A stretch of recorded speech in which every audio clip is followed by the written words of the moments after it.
కర్నూలు జిల్లా కోడుమూరులో మొహర్రం వేడుకలు ఘనంగా నిర్వహించారు. మహిళలు, భక్తులు పెద్ద ఎత్తున తరలివచ్చి పీర్ల చావిడిలో కొలువైన పీర్ల దేవుళ్లకు తమ మొక్కులను చెల్లించుకున్నారు. ప్రధాన వీధులలో కొలువైన పీర్ల దేవుళ్ళు ఊరేగింపుగా పీర్ల చావిడికి వచ్చి అలై బలై జరుపుకున్నారు. పెద్ద ఎత్తున యువకులు పీర్ల చావిడి దగ్గర ఏర్పాటు చేసిన అగ్నిగుండం చుట్టూ డప్పులు, తప్పెట్లతో ఆడుతూ నిర్వహించిన పెద్ద సరిగెత్తు అందరినీ ఆకట్టుకుంది.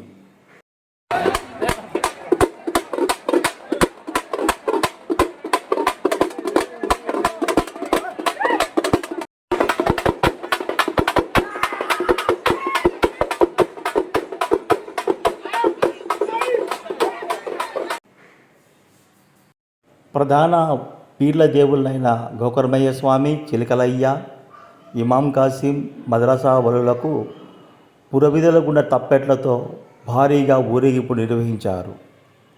ఊరేగింపులో పెద్ద ఎత్తున భక్తులు పాల్గొని తమ మొక్కులు చెల్లించుకున్నారు. ఇమాం కాసిం పీర్ల చావుడి దగ్గర ఏర్పాటు చేసిన అగ్నిగుండంలో చిలకలయ్య పీరుతో పాటు భక్తులు అగ్నిగుండంలో నడవడము ప్రత్యేక ఆకర్షణగా నిలిచింది. భక్తులు పెద్ద ఎత్తున పాల్గొని ఈ అగ్నిగుండం వేడుకలను తిలకించారు.